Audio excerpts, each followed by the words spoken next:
All right, hello, welcome to the Southbound Sports Show. I'm your host, Richie and here with my co-host, Matty B. Having to pre-record again. I know my video is like a little blurry. I can't get it to autofocus no matter how much dancing I do back here. So I'll have to look at that after. Most people don't see the video anyway, so it's not a big deal. But I will say that my schedule has been a mess since coaching now, because they do like these practices and then it rains out after they told us we play in the rain. Then apparently we don't practice in the rain. It's very, very mixed up. But we have like some player celebration tonight tomorrow, and I have no idea what to expect, how long it's going to be, what's going to happen. But that's the life of the coach. I don't like it. I don't know how you like coaching, dude. Well, see, you're just now getting a baptism into it. It's not. There's nothing fun though. Winning. There is. You'll get there. Oh man, I'm just saying. The minutia things you have to do, unlike the communication. Yes. Now, how are you communicating with your parents? What are you using? We have like a league app where all the coaches are in there, so I can text any coach like in the league. But the problem is, I don't know. I mean, there probably is a way for me to see who's coaching what team. But that's just more of the, hey, let's get this all together for me. And then I'm not 100% sure, like, what am I doing? What are the rules? Then I'm like, and now that I figured that part out, I was able to adjust practice last week and only do the rules of the game and things that they were looking for. And it really paid off until the one coach in the game started making adjustments. Because, like, they don't call offsides. So I'm teaching my kids the way to play, like, kicks and things like you would in a real game. Like, you have to be behind a defender, whatever. He's, like, letting his guy cherry pick to try to catch up. And I thought, well, dude, if you're going to do that, I'm going to do that. Like, what's the difference? They're not going to call it. I don't really want to teach the kids that way. You know? Yeah, they're not going to really call offsides, but I don't want them to get into, I don't know when they start next year, like the year after. Like, I don't want them to get into next year and then have like a culture shock of like, what, you mean I can't just run down by the goal when there's no goalie and I just pop it in myself? And then like they get discouraged or something. I don't know. Maybe I'm more idealistic than some of the coaches. They just want to win, or you've reached level 2 of coaching. What's because that? Now, because the next level is that you recognize that you're not playing in the World Cup League this year. Like, there are some parents that are idiots, that this is their entire world, and then it's wrapped up into that. Like, I think you're coming from a really good place where you're recognizing, hey, this is about like developing you're seeing the big picture of preparing them to like get them exposed, let them have fun now, blah blah blah. Start doing some of the developmental things so that when they get into junior high, JV, into varsity, that they already have a foundation that then you can be more competitive. Yeah, see, that's what my thing is. I know some teams are like trying to really win, and you get like a bunch of power kids playing the entire game. But to me, I mean, like, what if I don't coach next year? Like, I might be getting kids experience that aren't like, I had one kid that took a gigantic leap in just aggressiveness last week to this week, ended up scoring a goal. And maybe most coaches wouldn't have had him in. And so, like, you wouldn't even have that opportunity. Like, I already saw in one of the games where, like, they had a B team. I think I mentioned it last week. And their plan was to not really play the B team. And I was like, look, I only have one practice. I don't have an A or B team. I'm rotating everybody. I don't care what the score is. I need to figure out who I have and what the rules are, right? So having that, yes. Maybe next year if I'm the coach and I have the same group of kids, then by the end of the year, I could be like running some type of set plays out of like throw-ins and things like that. Because that's what I saw the first game they were doing. And I thought, man, we didn't even have time in the first hour to do that. So let alone, I don't know how the next route will go. Like if you have that type of system in place or you're ready to go. But I think I would probably just get into more of I do the sports show. I'm more big picture guy, but I'd be more into the analytics anyway. So I would probably be better at like a higher level. Get some motivation, get some kids in there, telling them why they're not playing, getting them to work harder, like maybe at like a college level. I feel like I'd be better at. But, well, right, and I think that's the hard thing, is that like with coaching high school, to me that's really a fun level, because now you're getting more into the X's and O's, and you can be a little bit harder on the kids. Or like with the lower level youth, you got like the age bracket or the skill bracket. It's hard because you have like some kids that are cutthroat, understand what you want them to do, and are ready to compete. And then you also have a kid on your team that can't pay attention and has no idea like what he's even doing. Yeah, and that's where I've seen like the rules are you have to play the kids 3 minutes a game. It's like a 40-minute soccer game. That's nothing, right? I also found out that like I have an uneven number of subs. Like most teams have 7 or 8 kids. I have 9. So I can't just do a line change and have them do scrimmage against each other. Like the last 20 minutes of practice, do a 10-minute quarter, 10-minute quarter. The same line so they get used to playing with each other and like learning a position. Because then I have to rotate one more person in. So, because that would honestly be better. I have 2 kids that really just want to play defense, and I'm fine with that. Like, you don't want to run as much. You just want to play defense. You're not really the goalie. And you can still run up and score, because I had one of them do that in the game. And almost the other defender almost scored this past game too, from like midfield, taking a long shot that was open. So I don't know. Like I guess we'll see. The parents have been great, but I feel like they just don't care at this level. Like I think they kind of know.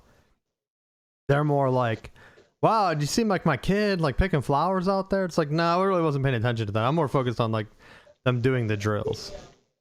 Like, and then the parents I think help redirect at this age a little bit, because they're like, "Whoa, don't embarrass yourself at practice. What are you doing?" Listen to the coach. Like I feel like they really help at this age. Maybe high school, I feel like the parents wouldn't help at all. They're just gonna ream you out, right? Maybe that's what you like. You like getting yelled at? Well, I mean, to me, the lower levels don't annoy me at all, because you can throw the ultimate burn at them, because anything that they criticize, you be like, here's the whistle, here's the clipboard, here's the schedule, you figure it out. Oh, well, I don't know. Dude, you can have an assistant coach, and I see some teams have 2. I asked, like, anyone want to be assistant coach? No one volunteered. Well, yeah, because you asked. You have to just say, hey, you are a volunteer. You're my coach. Let's go. Oh, I don't even care. Like, I must have made an impression on people, because the director came over and chatted me up. Probably setting up for, like, a move up, bro. That's what will happen. Oh yeah, moving up to Team USA. I'll be the regional coordinator. You'll see me in an ad with Ballistic. Who's our guy? Is that him? Nah, I'll go Team USA, and it'll be like me and Ronaldo fighting. That's what it'll be. 2 GQ models out there wrestling in like a mud wrestling pit. That'll be a commercial for Team USA. Then I'll get all the players to come out. They'd want to be a part of that, I think. Would you watch that? No. Well, Kane, WWE wrestler, dude, he's challenging that guy that ran for vice president with Kamala Harris, Tim Waltz. Is that his name? Yeah. I think that's how you say it. I spelled it wrong to you. But I didn't even know Kane was some type of like politician. That must be the next move now. You're in WWE. You move to an area that loves WWE, and then you become a politician. That's like your retirement job. Right? Jesse the Body Ventura. I don't know how many other wrestlers ran. There has to be a bunch. Kane's in there now, so we're moving up where people just vote for actors and wrestlers that they like. Like Undertaker, oh yeah, he's not gonna lose. He'll come back in the runoff election, right? Get him out there. I feel like it's a joke though. A lot of these politicians getting into sports, like, we're gonna wrestle, we're gonna box. No, you're not. No, you are not, because you would be embarrassed. I think if you went publicly, it's like the modern day duel. Remember how they had like Alexander Hamilton get killed? So like in the past, you could just challenge a guy you didn't like and then kill him. Now you have to box him or wrestle him on TV in like a fake sporting event. Which if they lose, I feel like that almost is the same for their careers, like dead. Because no one's going to vote for a guy that gets out wrestled on TV, right? Especially, what's he going to wear out there? Right? Like, Fetterman comes in with his, like, sweatsuit. He's not going to wear a spandex singlet. He might. Kane would. Is that what his outfit was? That red and black onesie? I don't think that's how he would describe it, but you never know. But I can't take it, dude. I cannot take it. I don't even have. I hate the not knowing either of the Steelers quarterback situation, because I feel like they don't care. They let Jameis Winston sign with the Giants. I even booed him on that. He didn't even respond. He must be too busy out there. He was too busy trying to find affordable housing in New York. I mean, they put him there, and now the rumor is they're still interested in Russell. They want what the Steelers had last year, where it was Fields and Russell Wilson battling it out. They think Jameis is probably closer to Russell Wilson than Fields was. So, I mean, he's probably a better passer, right? Yeah, Russell Wilson isn't that good of a passer anymore, I don't think. Maybe. Well, I don't even know if Russell more mobile. I think you have to just withhold reservation to it, because the Tomlin offense just blows. Well, yeah. But what if you got the Aaron Rodgers offense? Well, is he going to be allowed to? Because they haven't allowed anyone to do anything. Well, see, that's what the rumors are heating up, because apparently the Steelers skipped Michigan Pro Day, which is a big deal because, like, you don't skip a pro day from a team to meet with the player, especially at quarterback. Like, I don't think the Steelers have ever done that, let alone like Michigan. They recruit there heavily.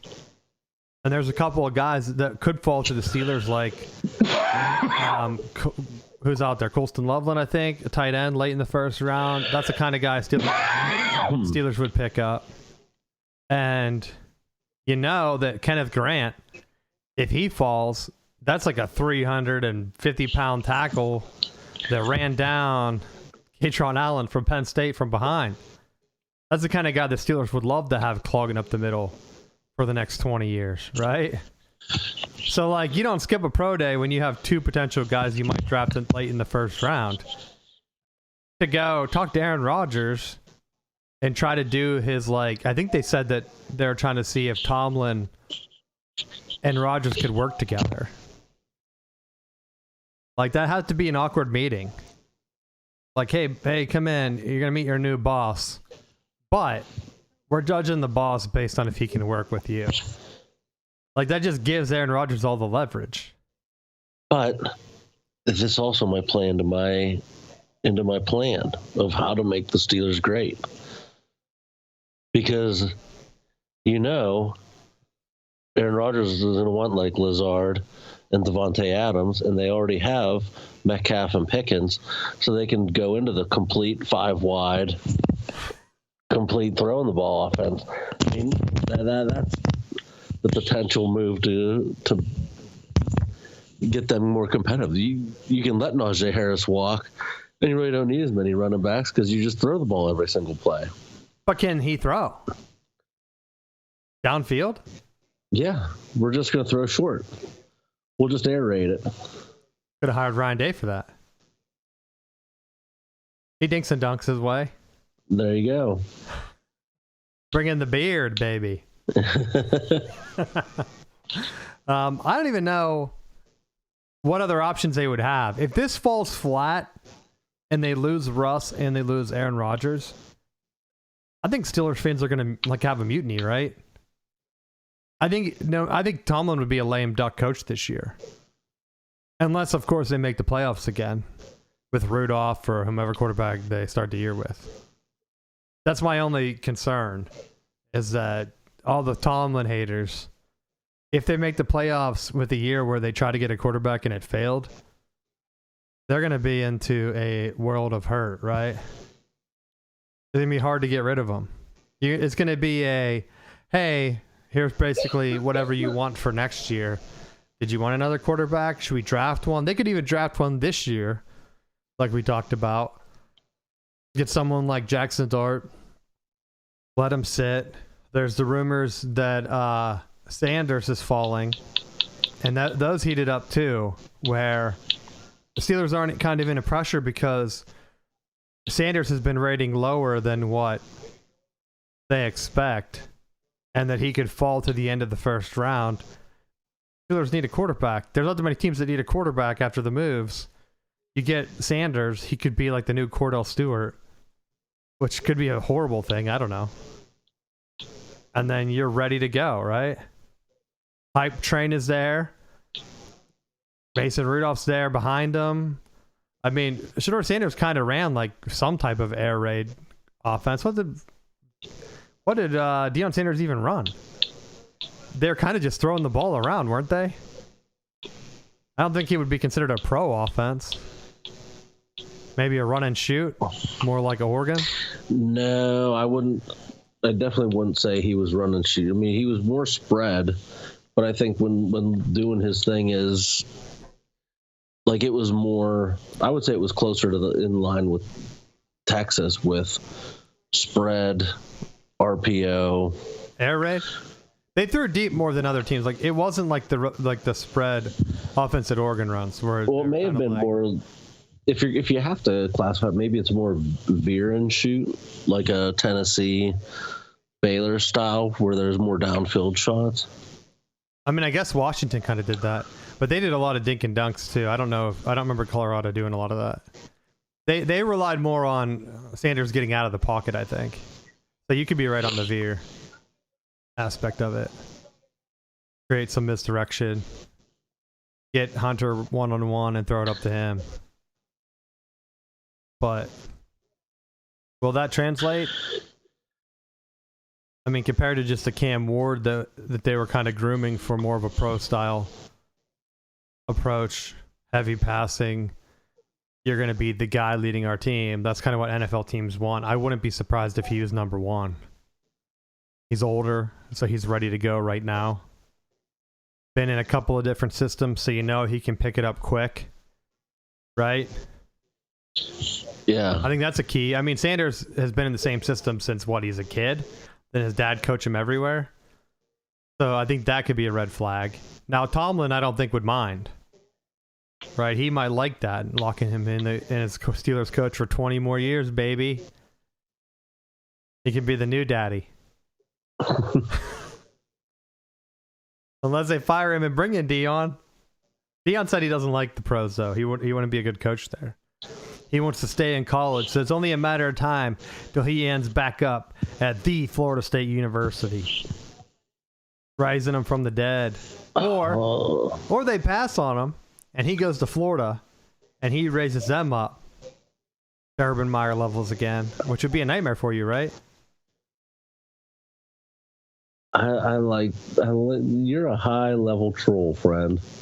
Why? You don't think he would go there? Florida they need a guy to NIL them. Deion is a guy to NIL them. I think it'd be very easy.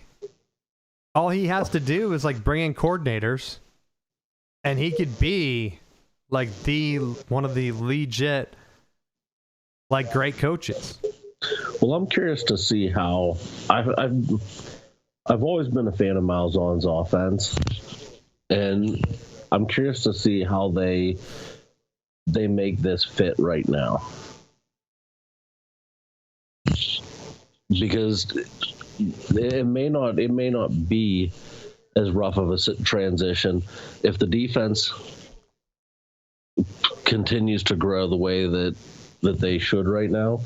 I think defensively has been a very frustrating thing watching Florida State the last couple of years. I mean, Fuller seemed to have it together when he had Verse and Fisk and, you know, an ultra talented team.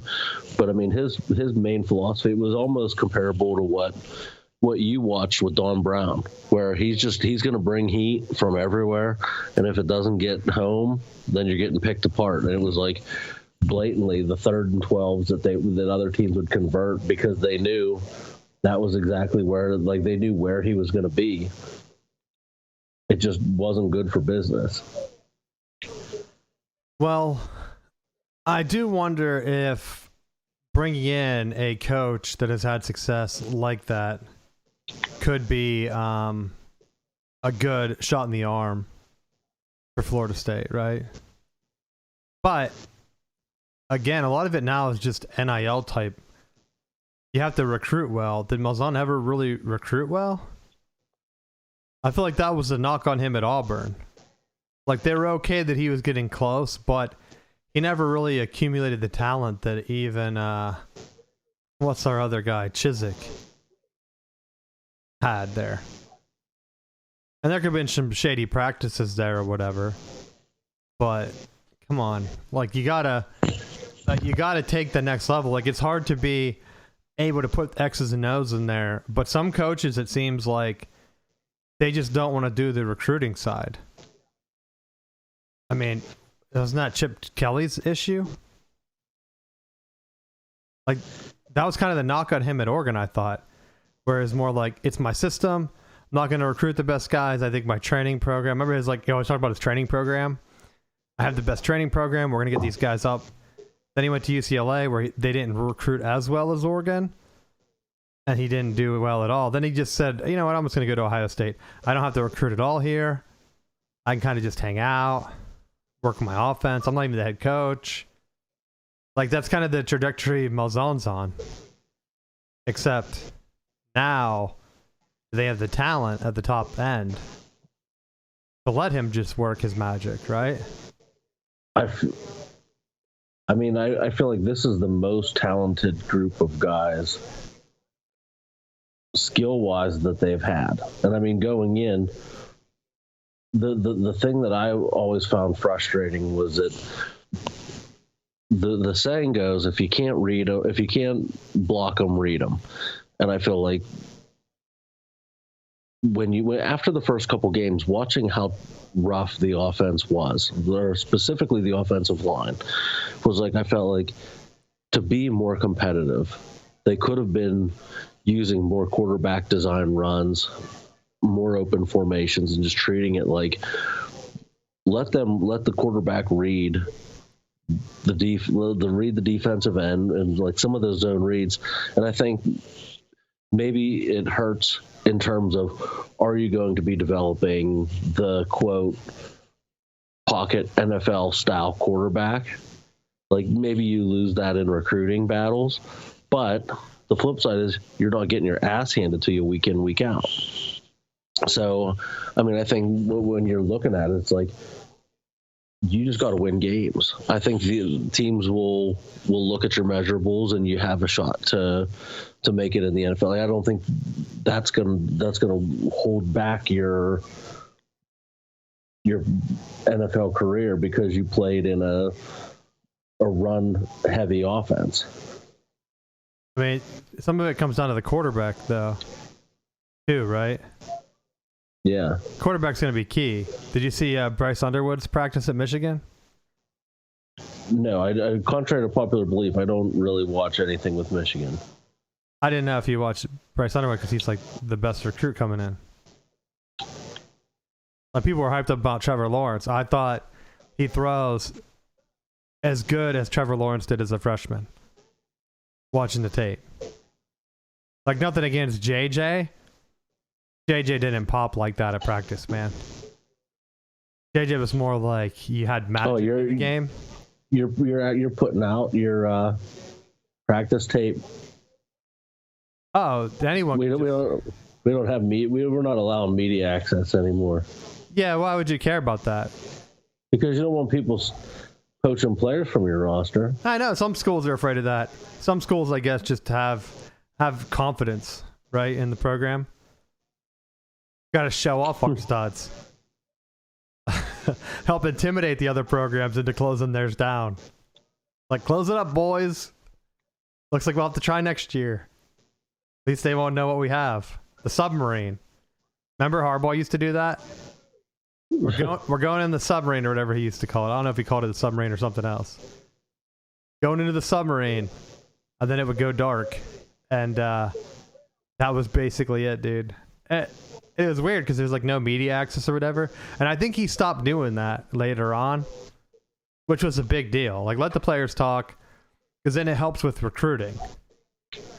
And it helps just overall with a bunch of things. So that's why I'm surprised a lot of big time programs. I think, like, I keep going back to Nebraska. Nebraska has like no positives going for it. Recruiting, NIL, like none of that's going well for them. So in their mind, if they say, hey, we're going to shut it down, I don't see how that's a great idea.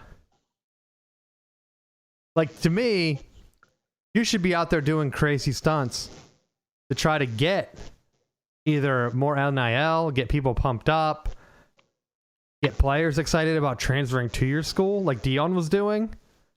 Like, Dion had guys interested. They were coming to see what it was about, at least. And I think that's half the battle now, where a lot of kids are just going to say, like, yo, how much am I going to get for showing up on this trip? 10 grand, 20 grand, right? I don't even know what some of the trips were. They said one of like the recruiting trips was like $100,000 or something, just to get the kid to come visit.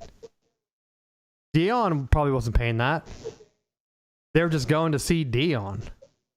In like Nebraska, you're not going to be able to compete with the big dogs, especially like with NIL and stuff. And that's where I think I've seen it a lot, where everyone's talking about the SEC, and when they crunch the numbers just in terms of like the size of the alumni base, the Big Ten and some of those northern schools just have the alumni to keep pushing NIL. And when you have a guy like even Phil Knight at Oregon in the Big Ten now, dude, he's going out. He wants Oregon to win a national championship. What NIL isn't he going to do, right? To anyone close, it doesn't matter where you live in the country. You know Oregon, you know what they're about. You know the swoosh.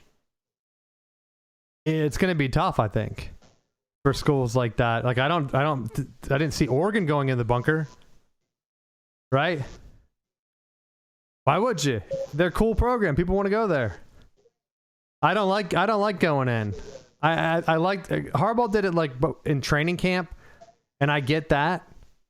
You don't do it for spring training. Anyone that does it for spring training, I'm against. I didn't like when Michigan didn't have a real spring training game when Harbaugh got there, where it was more like just a practice.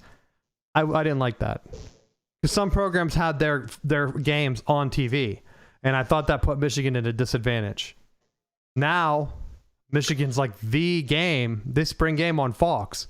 I hope they keep doing that. There's been like, I think we talked about it when it first happened a couple years ago.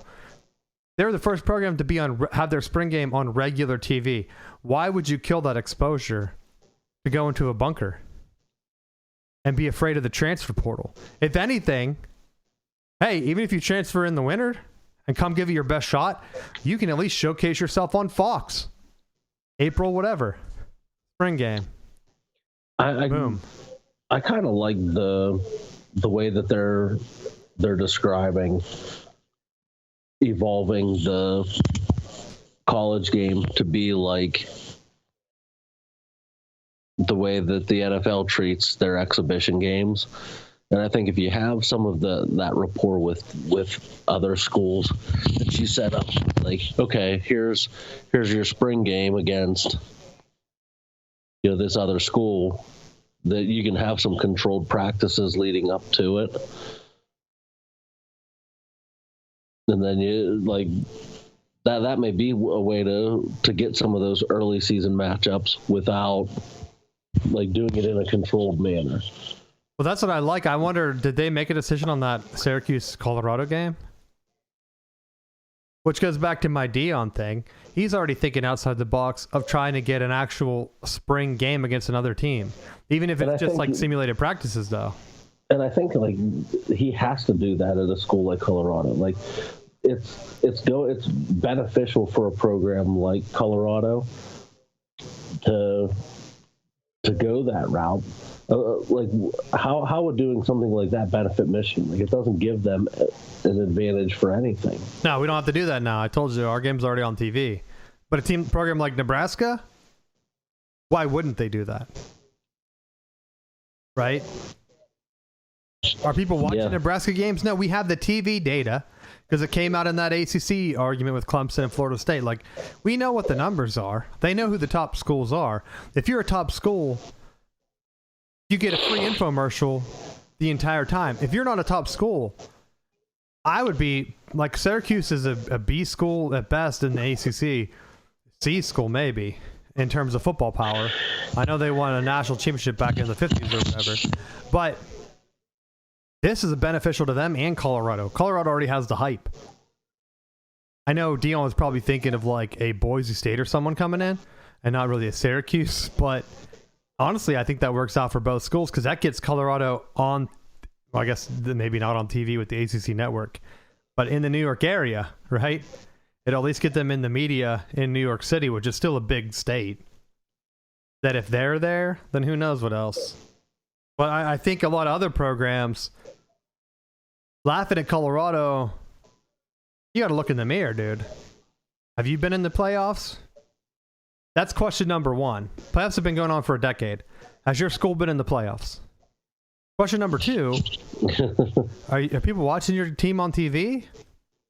Have you won the conference? Have you played in a conference championship game? Because the Northwestern has. They didn't, what did I say the first one? Did they make the playoffs? They didn't make the playoffs, but they were in the conference championship game.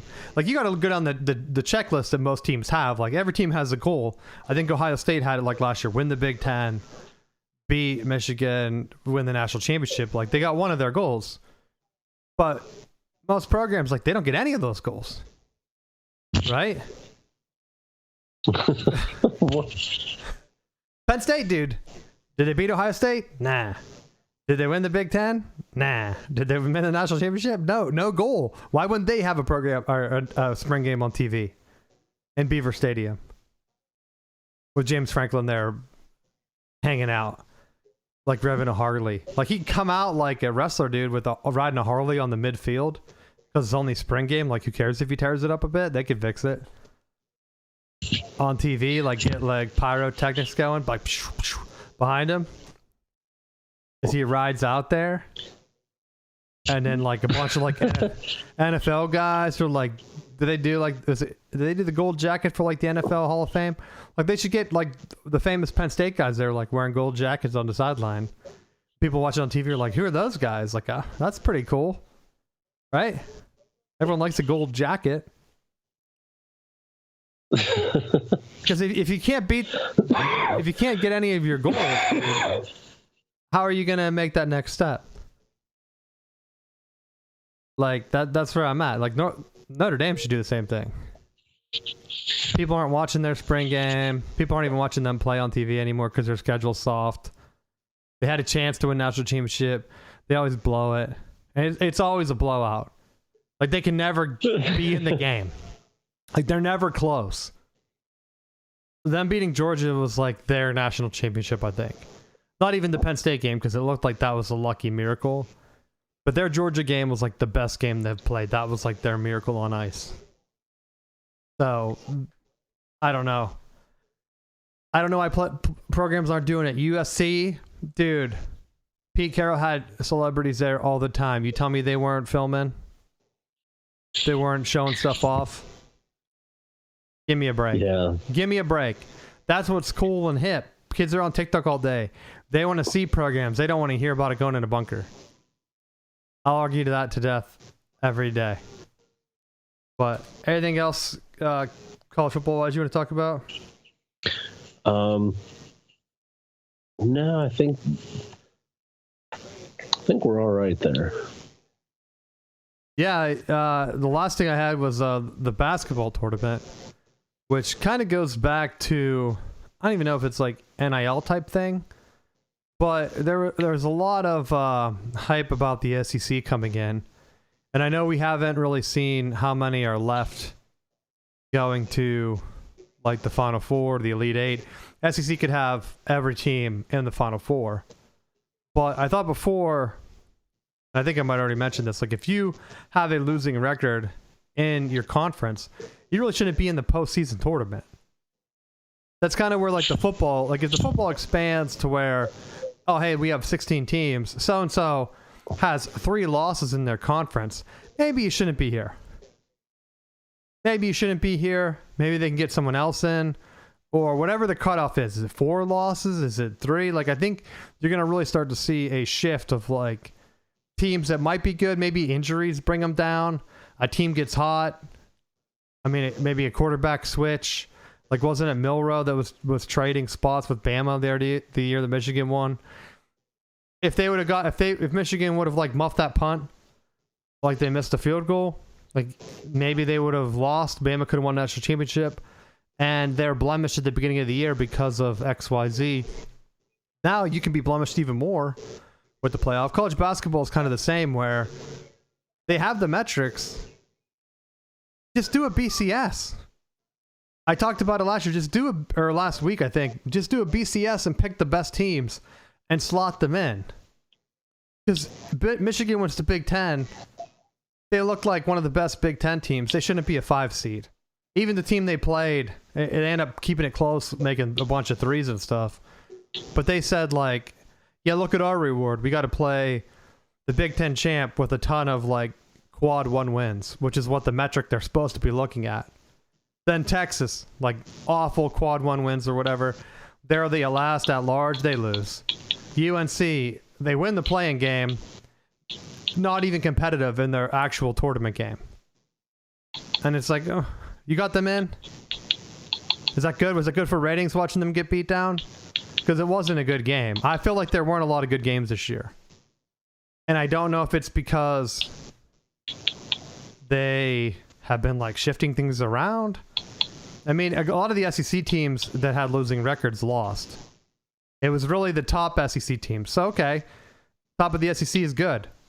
Do we need all those bottom feeders in there? You couldn't bring in another like mid-major instead of Texas being whatever? Like, couldn't let Boise State be in there? They might have been more hyped up, more prepared to play than Texas. Or like West Virginia. I mean, the Big 12 has looked pretty good so far, I think. I don't know what teams are left. Because we're recording this on Sunday, so not all the games are finished. So they probably lost. I know Baylor lost. I think they at least had one Big 12 team win. And like UConn, poor seed. They almost beat Florida. What if they didn't have to play Florida? Like, they could have made the Final Four. They've been undefeated the last 2 years, back-to-back champs. You would think they would be a little bit better of a seeding instead of behind a bunch of bottom SEC teams. But that's just me. So the one thing that's confusing me, though, is when I go to ESPN, because they own the rights to the women's basketball tournament, they just have the women's scores like at the top for me. I don't know if that's the same for everybody, but it's confusing me because I looked, I'm like, I don't look at the men's bracket. I don't have it memorized, right? So I tried to see, and I'm looking through the teams, and I saw that Florida lost, I think, and I thought, oh my gosh, isn't that a huge upset? And then I was like, oh wait, that's women's. Or like they had like Ohio State featured, and I thought, oh my gosh, Ohio State, they weren't in the tournament. I was so confused on what was going on.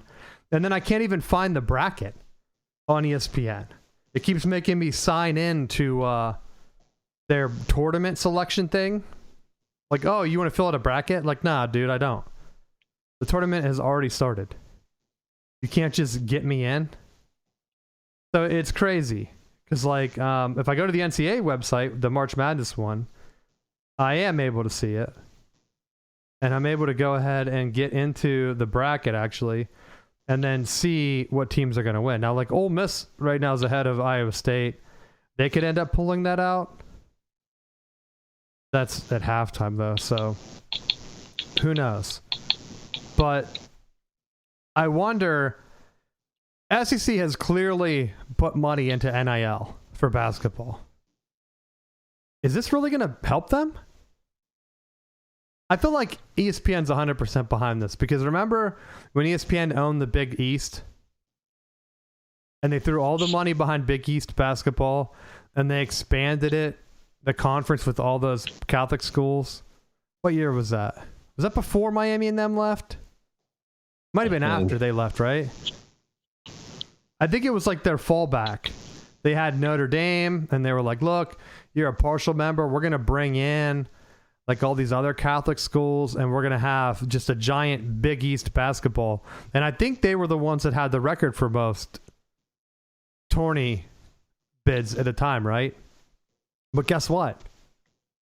When the money came, it didn't matter. They didn't win. Like the Big East fell apart because they weren't making money in football, right? Half the schools didn't even have football teams.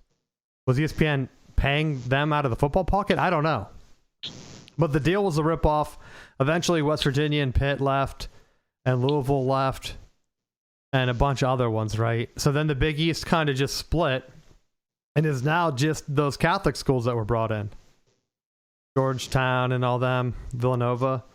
The private schools, they have some other weird ones now. But I'm wondering, like, is that going to happen to the SEC? Because you can't keep winning. You can't have a bunch of too many power programs in football and keep having them lose. Because then you're ended up with in Nebraska, where people watch you just to laugh at you, but the viewership then just sinks. And eventually, you're not a national team anymore. The only model that I feel like it flies is if you have a team that can win it every so often. Like I feel like it's applying right now in the football model, because you have in the SEC, like, if it's not Georgia winning it, there was Bama. There was a team representing from the conference that, like, if they made it out of the conference, they were a viable threat to the championship. You know, like, you look at the Big Ten, and when recently it's been Michigan's been out front, but for the longest time I gave you a hard time because it was Ohio State that carried the water for the conference. Everyone else played in the sub-tier bowls, and it was Ohio State that was the playoff team that was given. They're Clemsoning out there, bro. That's the entire issue. Like, Ohio State was so focused on beating Michigan, they go through their campus, dude. They cross out all the M's. That school we played in the tournament did the same thing. They cross out all the M's, and it's like, that doesn't even work out for Ohio State now. Why would you be doing that? You're not going to get them all. You're going to miss a bunch. That's what's funny when they do it. But it wasn't like the rivalry thing of them beating Michigan a bunch of times in a row. It was them utterly getting killed on the national stage, which then made everyone think the Big Ten was weak, and then killed recruiting. So Ohio State single-handedly was sinking the Big Ten until Michigan and NIL started, where now Michigan's bringing in top players, wins a national championship with Harbaugh, and then Ohio State perked up, and they were like, you know what, we can do the same thing. Without Michigan, like, Ohio State still would have been content with just getting killed by Clemson or whatever in the playoffs. I fully believe that. They're just like, they want to win. They want to win the Big Ten. They could celebrate that. The national championship, because I think it goes all the way back to, like, Woody Hayes and Bo. They weren't really interested in winning the Rose Bowl, it seemed like. So the Big Ten had a poor record, and they kind of treated it as more like a holiday. And now, like, you look back and you're like, all right, well, that's probably why their record was so poor. And how would they know, like, in the future, that people are going to look back and be like, yeah, you guys had poor, Big Ten stunk in, like, the bowl games. And it's like, well, we were treating it as a vacation. Like, it wasn't like it is now. People didn't care. Like, they weren't bidding for more bowl games, right? Reese's Pieces wasn't celebrating bowl games back in the 70s.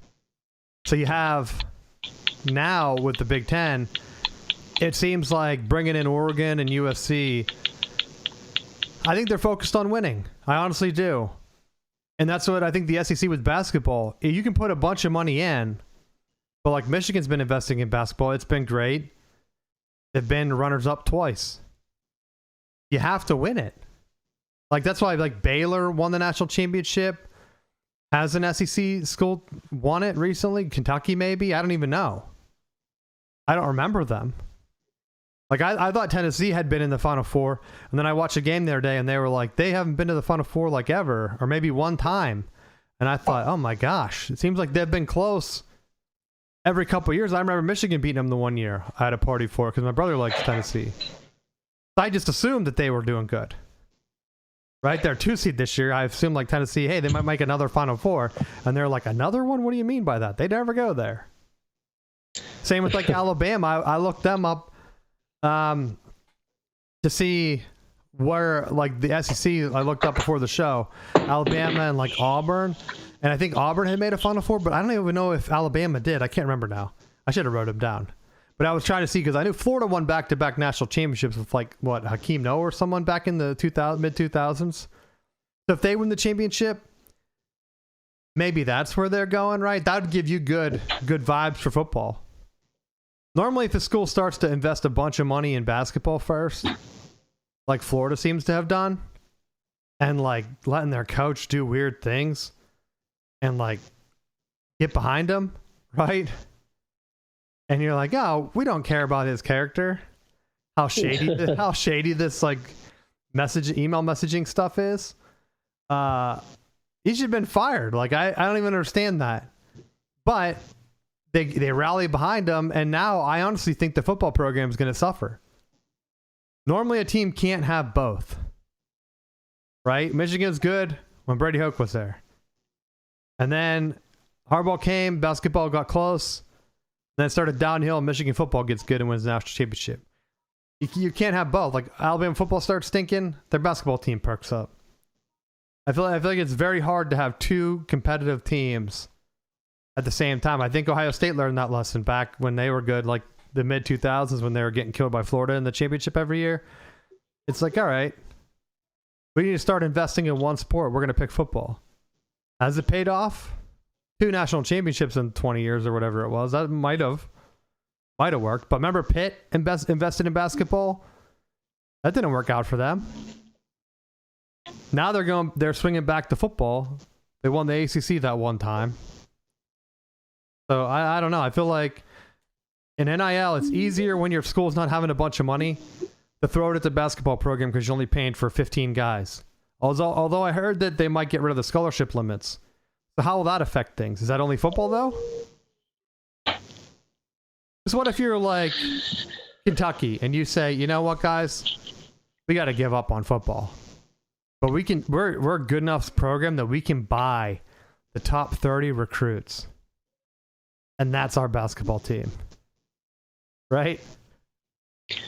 And there's just like 30 monsters on the bench. And you're like, oh my gosh. Like, they're not all playing, of course, right? They have to cycle in. But then it just becomes a gigantic farm team of guys that, like, they're in the Final Four every year. Kansas could do the same thing. Like, they've kind of already given up on football. They try. Because I think they know that they need football to be good, or they're going to be left behind. Like, the Big Ten doesn't want a school that's not good in football. Unless, like, they're in a major media market, which Kansas is not. So what else do they have to do? They got bounced. BYU's a school, buddy. I told you, NIL, BYU, that's going to be a big one. They're in the Sweet 16, I think. I don't know what these other ones are. Big Ten be choking again. I think like with that model though, it's easy to say, well, invest in football, but if you're a program like, I don't know, I'll say a San Jose State or a Ball State or the team that has not been a normal traditional power, it's going to be hard for them to go all in on football, being that they're not already in that higher tier to start with in terms of facilities and marketing and things like that. Like a program like Nebraska, I feel like they had that background of good football teams that they could probably shift funding towards highlighting only football and have that be a more plausible way of dealing with things. Well, that's where I agree. Like, I think it's going to be tough to compete with schools like UConn that seem like they already have the power with NIL for women's and men's basketball to just load up. And no matter how big like your NIL gets, whatever chunk of change, like you can only have, a school's only going to have so many donors. So if you're asking, hey, a donor that's really into basketball, maybe that he would never give to football or she would never give it to football, and they give to basketball and you're able to get ahead that way. But I feel like having an NIL collective that's kind of feeding basketball and football and taking donors and saying like, all right, well, we're going to give 50% to basketball or whatever it is, 25% to basketball and the rest to football. At some point, you're going to run into a school like Duke that they might be giving 95% to basketball. And you can have 3 schools make the Final Four for the SEC. And in reality, I mean, they get extra money from the tournament, right? I think it goes by how many bids you get. And how many bids you get and how many... I saw someone draw this up once from when the Big East was imploding. So they get so many units, right? After a certain point, I think like it maxes out maybe the Final Four. Like if you win, you get another unit. So the SEC might have started with 14 teams or 13 teams, however many ever got in. If, say, they end up with like only one team in the Elite Eight or something crazy like that, and the Big Ten gets like 3 in or 4 in, which I think is impossible. I think the Big Ten only has a couple teams left. The Big Ten might end up making like around the same money as them, even though they had less bids, because they were undefeated in the first round. Right? So they get the extra bump, then you get the extra unit for the next couple rounds, where it doesn't matter how many bids you get, and the money's going to be comparable. I just wonder if ESPN's pitching to the SEC saying, look, we can't match the TV money, but you might be able to make it up if your school invests in basketball. Look, we did this with the Big East. Look at all the units the Big East used to collect because they got 10, 13 programs. Because the SEC, what they did is they hired a bunch of old coaches. Rick Barnes, Bruce Pearl, like these guys are like 80 years old. They went ahead and they hired a bunch of old coaches that are in like the clique, a coach's clique. And some of these guys, like Tom Izzo, won 1 national championship. He's like the basketball version of Ohio State football. Like, bro, you're supposed to be the top program. You're the last Big Ten national champ. 25 years ago at this point, I think. How are you hyped up every year? They could lose right now. I think they were losing. I'm going to look at the score. And at this point, it's almost like a joke that Michigan State blows it. I mean, because I start talking trash on them in the middle of the game. They're down by 2 at halftime. They're going to probably go to the Final Four now, right? Michigan will lose to Auburn, and Michigan State will go to the Final Four because I'm talking trash on them. But win the national championship, dude. I don't want the Big Ten to win at all, but come on. You can't hype up the program. Same with the SEC. Someone else, like you can't tell me all SEC got all these great programs. They're awesome. What are they winning? Are they even making the Final Four? Are they getting anywhere? I'm watching UConn, bro, win. UConn. They don't have the same financials as a Florida. They almost upset them. That would have been a gigantic hit to the Florida basketball program. Worse than a coach sending emails. Which, speaking of Michigan's coach, dude, he basically is going to get federal prison, right? We talked about this a long, long time ago, and it was Matt Weiss, I think is his name, Michigan's old offensive coordinator, back before the TCU game. So people, if you remember, Michigan came out flat in that TCU game. They had to fire the offensive coordinator 2 weeks before the game because, well, I guess he wasn't really fired. He was suspended. And like I said, anytime a coach is interviewing or doing something, like it's going to be hard for them to be focused. This guy had collected leaked like password combinations and was breaking into kids' social media looking for explicit photos and videos. And then he had a spreadsheet detailing what he saw. Like, what kind of psycho is doing that? Let alone somebody who doesn't have ADHD, I'll tell you that. Bro, imagine if he just thought, well, instead of perving out, maybe I could just, focus on football. Right? I don't understand it. Michigan's offense wasn't even good when he was there.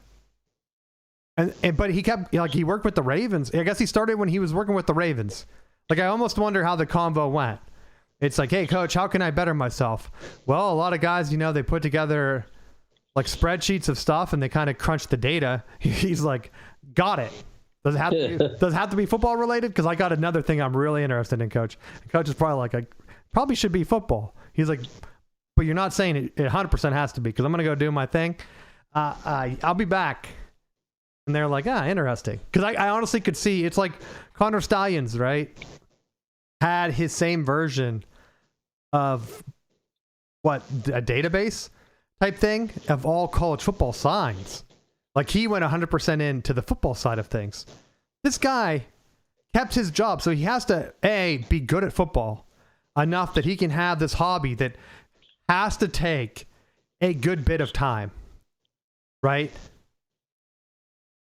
Yeah. Anyone that has done video, there's no good way to, you could scrub video to like edit it and stuff and at like twice speed or whatever.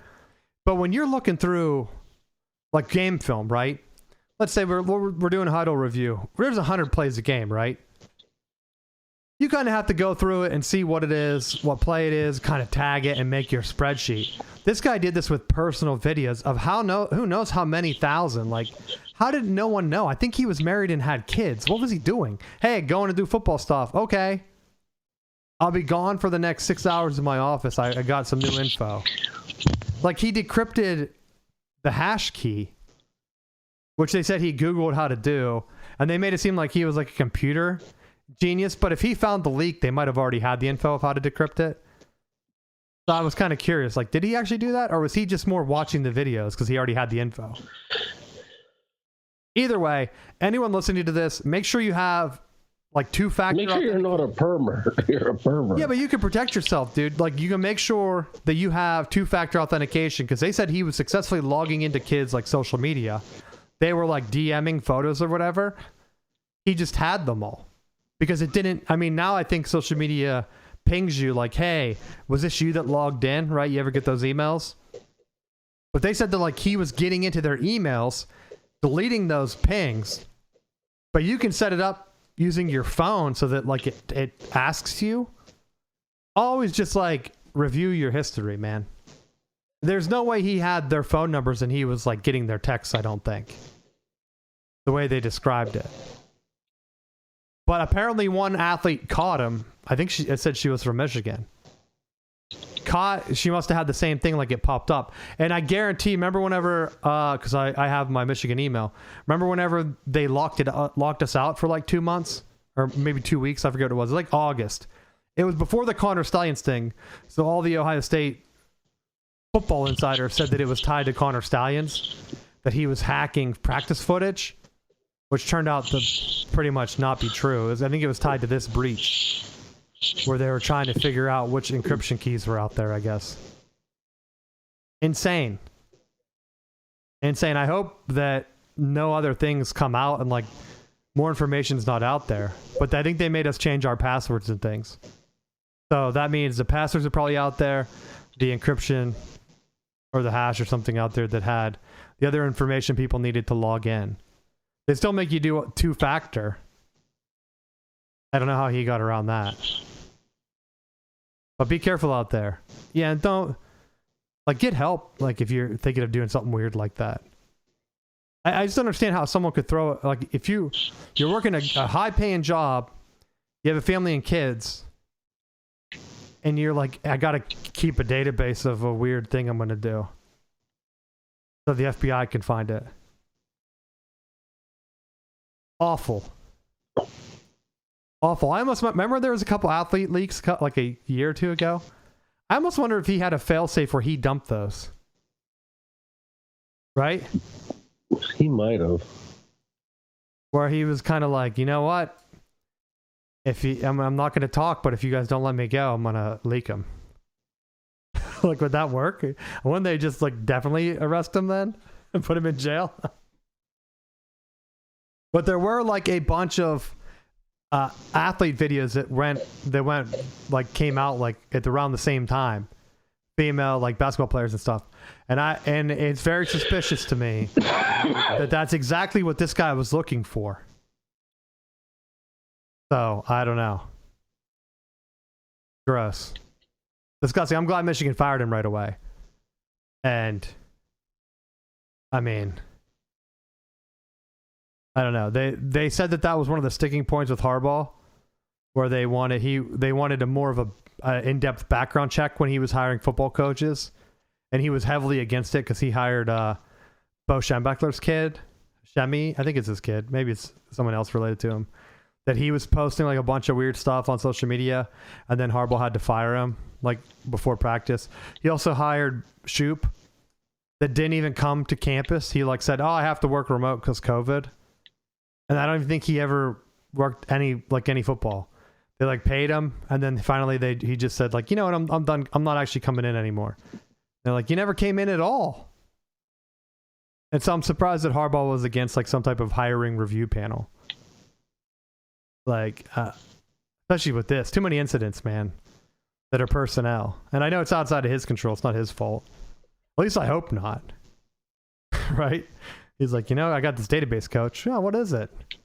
It's a bunch of personal videos, right? I'm not even going to ask, right? Like the old Joe Paterno. I don't want to know. But that's it. Anything else you want to talk about? Did I miss anything? I wanted to make sure I mentioned the Matt Weiss situation. Because that Michigan investigation's been going on forever. And I think they knew it was going to come out because Michigan put out that notice saying that, hey, NCAA and their notification never mentioned any like losses or bowl game bans or anything like that, like vacating of wins. It's all more, and they're trying to, remember it was level 1. RAD said that their response is that they have precedent that these are level 2 violations at most. I think those violations we talked about, I forget what school that was. The Baylor, someone in the Big 12 that had a coach that was caught videoing signs and he was given like a half-game suspension, right? So the Michigan response letter apparently asks for time served because of the Harbaugh suspension, pointing at that precedent. So we'll find out, they said like mid-July or late summer. August? Probably right before the first game. Like an hour before our first game. NCAA will be like, rejection. We got to spread this out for 2 more years, buddy. So I'm interested to see what the NCAA comes back with. Because I guess RAD said something like, look, don't get too crazy. Like, you know, you have rules to follow too. He wasn't like threatening them like Tennessee did, where he was like, we'll take you to court. But if they do have precedent, like I thought that they did, that the sign stealing thing wasn't related to any other coaches, and the coach did it previously, only had a half-game suspension, and Steins was basically fired. And so apparently they stood up for him. And so he could get time served, and he could come back and coach. Wouldn't that be the craziest timeline? Because I went to Target, and they're selling those Ray-Bans that they accused Connor Steins of wearing. The MetaQuest, like Facebook ones, where it takes a video. You could get those, Matt. You go to a game, ask a buddy, like, hey, I'm going to come see your offense. Wear those sunglasses, dude, and you can get signs recorded right on them. Then you go back to your high school, you break it down, and then you already have a head start on next year's sign stealing scheme. It's the perfect plan. they're not going to have sideline footage of the high school game, right? They're not going to see you like they saw Stallions taking the video.